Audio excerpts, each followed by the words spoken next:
আসসালামু আলাইকুম এভরিওয়ান। আসলে প্রবাস জীবনটা অনেক কষ্টের, দেখতেই পারতেছেন এই রোদের মধ্যে কত কষ্ট করতেছে ফ্যামিলিকে ভালো রাখার জন্য।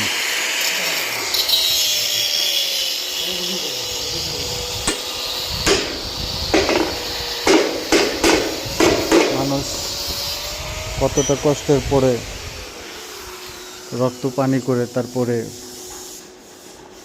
বাসায় মা বাবা ভাই বোন বউ বাচ্চার জন্য আল্লাহ আহার ব্যবস্থা করে দেয় তাদের উসিলায়।